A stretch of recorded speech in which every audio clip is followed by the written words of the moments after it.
बना।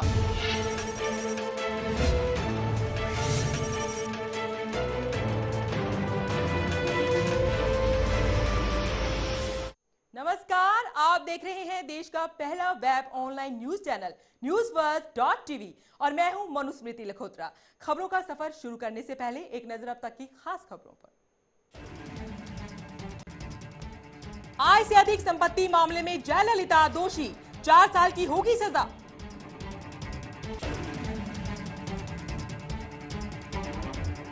जयललिता को 4 साल की सजा, जान लेने देने पर आमदा हुए समर्थक।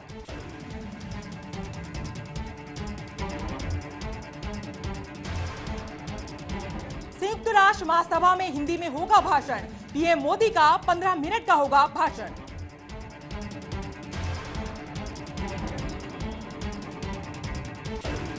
शरीफ के कश्मीर आग से भारत खफा, यूएन में मोदी दे सकते हैं करारा जवाब।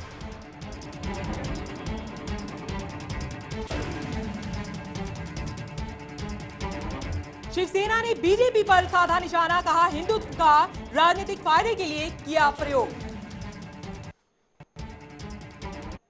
खबरों को आगे बढ़ाते हैं। संयुक्त राष्ट्र की महासभा में कश्मीर मुद्दे को उठाने के बाद प्रेस काउंसिल के चेयरमैन जस्टिस मार्कंडेय काटजू ने संयुक्त भारत का सुझाव दिया है।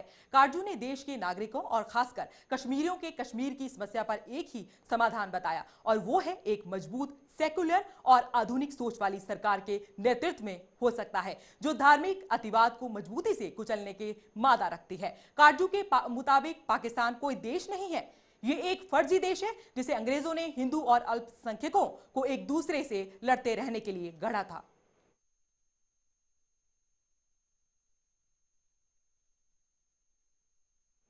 और वहीं तमिलनाडु की मुख्यमंत्री जयललिता ने एक विशेष अदालत ने आय से अधिक संपत्ति मामले में दोषी पाया गया है। जयललिता के साथ 4 दोषियों को भी 4 साल की सजा सुनाई गई। सजा का ऐलान होते ही जयललिता के सीने में दर्द होने लगा, जिसके बाद जयललिता को हेल्थ चेकअप के लिए ले जाया गया। बता दें कि अब जयललिता मुख्यमंत्री नहीं रही, अब जयललिता 10 साल तक चुनाव भी नहीं लड़ सकती। विशेष अदालत ने उनके खिलाफ 18 साल से चल रहे आय से अधिक संपत्ति मामले में फैसला सुनाया है। इस फैसले से राज्य की राजनीति पर अब ज्यादा प्रभाव देखने को मिलेगा।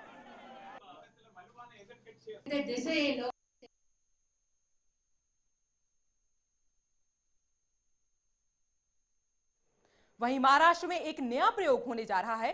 सपा और कांग्रेस महाराष्ट्र में एक साथ चुनाव लड़ेगी। महाराष्ट्र में पहली बार कांग्रेस के साथ गठबंधन कर सपा चुनाव लड़ेगी। इस गठबंधन की कोशिश सेकुलर मतों को एकजुट करना है। अगर यह प्रयोग सफल हुआ तो इसे भविष्य में यूपी के अलावा दूसरे प्रदेशों में भी आजमाया जा सकता है। फिलहाल महाराष्ट्र में सपा को गठबंधन में 8 सीटें मिलेंगी। 2009 के विधानसभा चुनाव में सपा 3 सीटें जीती थी। वहीं सुप्रीम कोर्ट ने 1993 के मुंबई बम धमाकों के दोषी याकूब अब्दुल रजाक मेमन की फांसी पर फिलहाल रोक लगा दी है। कोर्ट ने याकूब मेमन की खुली अदालत में सुनवाई पर मांग वाली अर्जी पर सीबीआई को नोटिस जारी किया है। न्यायमूर्ति एचएल दत्तू की अध्यक्षता वाली पीठ ने मेमन के वकील की दलीलें सुनने के बाद ये आदेश दिया। मेमन ने अपनी नई अर्जी में सुप्रीम कोर्ट के गत 2 सितंबर के फैसले को आधार बनाया है, जिसमें कोर्ट ने फांसी की सजा पाए कैदियों की पुनर्विचार याचिका पर खुली अदालत में सुनवाई किए जाने की व्यवस्था दी है।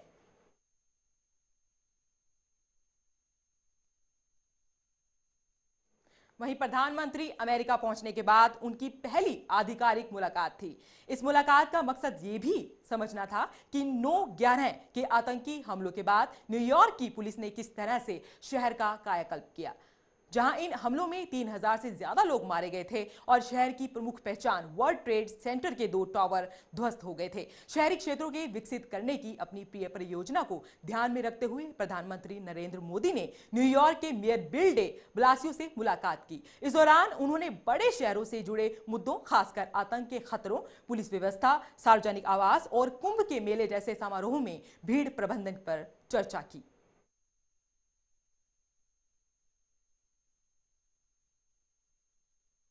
वहीं सुप्रीम कोर्ट के प्रधान न्यायाधीश RM लोढ़ा अपने पद से सेवानिवृत्त हो गए हैं। अब RM लोढ़ा की जगह पर सुप्रीम कोर्ट के नए जस्टिस HL दत्तू कुर्सी संभालेंगे। लोढ़ा कल न्यायाधीशों की नियुक्ति के लिए वर्तमान प्रणाली की पुरजोर हिमायत की।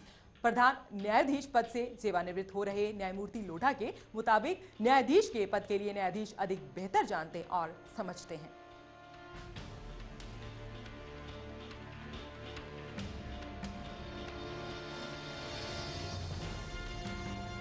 वक्त है एक छोटे से ब्रेक का, जल्द लौटते हैं।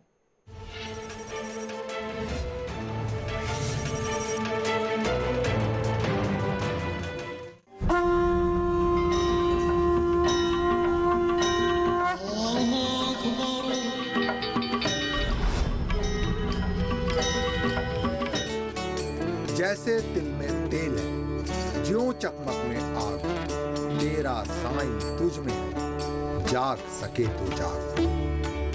देख ले ऐ मालिक तेरे बंदे हम, रोजाना सुबह 7 बजे सिर्फ NewsFirst.tv पर। ना तेरी बात ना मेरी बात, ना इसकी बात ना उसकी बात, अब होगी सिर्फ बेबाक बात। देखिए मेरे साथ।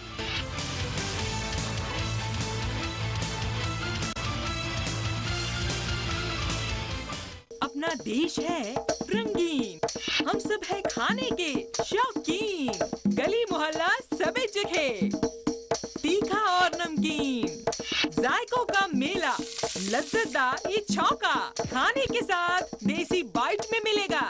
अब आपको शेफ बनने का मौका, देखिए देसी बाइट रविवार दोपहर 3:30 बजे सिर्फ NewsFirst.tv पर। नाम जारी करेंगे रेड अलर्ट, नाम फैलाएंगे सनसनी, हम करते हैं आपको खबरदार, ताकि आप ना हो जाए कहीं किसी जुर्म का शिकार। देखिए रोज रात 9:30 बजे NewsFirst.tv पर। खबरदार खबरदार।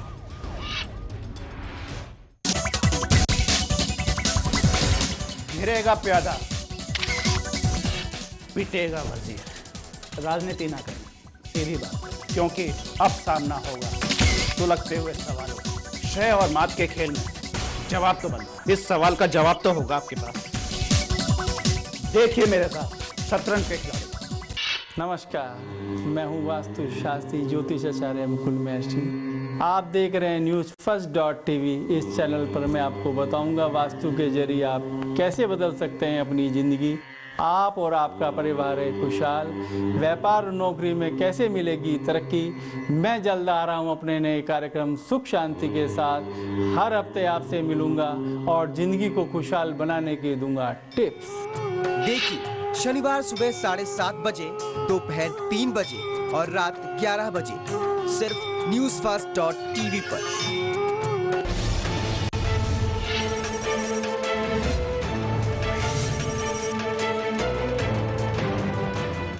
ब्रेक के बाद आपका बहुत बहुत स्वागत है। महाराष्ट्र विधानसभा चुनाव में 2 बड़े गठबंधन टूट गए हैं, जिसके बाद अब उम्मीदवारों की लिस्ट जारी की जा रही है। शिवसेना से अलग हुई बीजेपी और राष्ट्रीय कांग्रेस पार्टी ने अपने उम्मीदवारों की लिस्ट जारी कर दी है। महाराष्ट्र विधानसभा चुनाव को लेकर उम्मीदवारों के नामांकन का आखिरी दिन है। सीटों के बंटवारे को लेकर बात नहीं बन पाई, जिसके बाद कांग्रेस ने अपनी दूसरी लिस्ट में 143 उम्मीदवारों के नाम जारी किए हैं, जबकि बीजेपी ने अपनी दूसरी लिस्ट में 51 उम्मीदवारों का नाम उजागर किया है।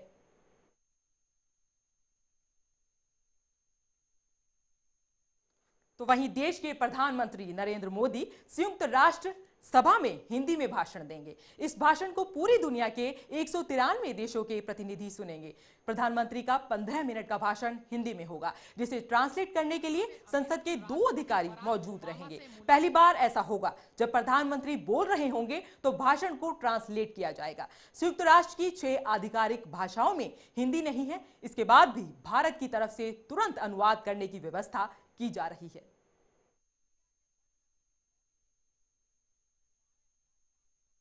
और वहीं दिल्ली हाई कोर्ट ने हरियाणा के पूर्व मुख्यमंत्री और इनेलो अध्यक्ष ओम प्रकाश चौटाला को 17 अक्टूबर से पहले तिहाड़ जेल में समर्पण करने का निर्देश दिया। शिक्षक भर्ती घोटाले में 10 साल की सजा काट रहे चौटाला अभी खराब सेहत के आधार पर जमानत पर हैं। न्यायाधीश सिद्धार्थ मृदुल ने सीबीआई की इस सूचना को संज्ञान में लिया कि चौटाला जींद कस्बे में एक सभा को संबोधित कर रहे थे। चौटाला को पहली बार 21 मई 2013 को अंतरिम जमानत मिली थी। ये अवधि इस आधार पर बढ़ा दी गई थी कि गुड़गांव के मेदांता अस्पताल के आईसीयू में भर्ती हैं।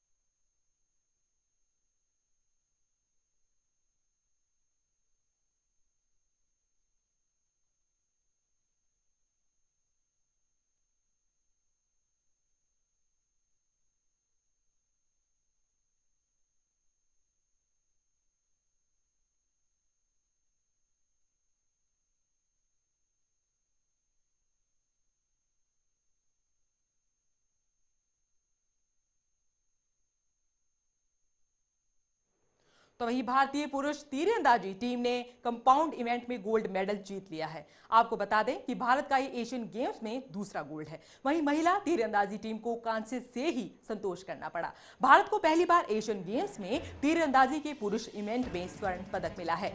भारत ने फाइनल मुकाबले में कोरिया को 225 के मुकाबले 227 अंक से हराया।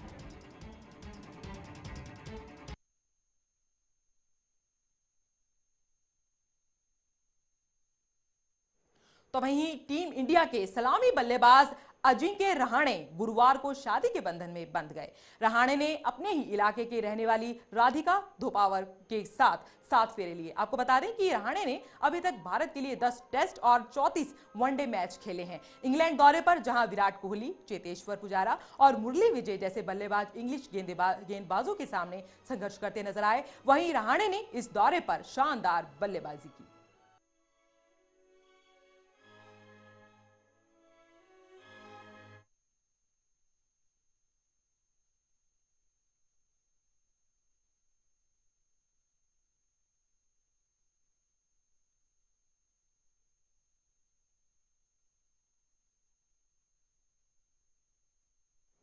खबरों में फिलहाल इतना ही। मुझे दीजिए इजाजत और आप देखते रहिए न्यूज़ फर्स्ट.tv।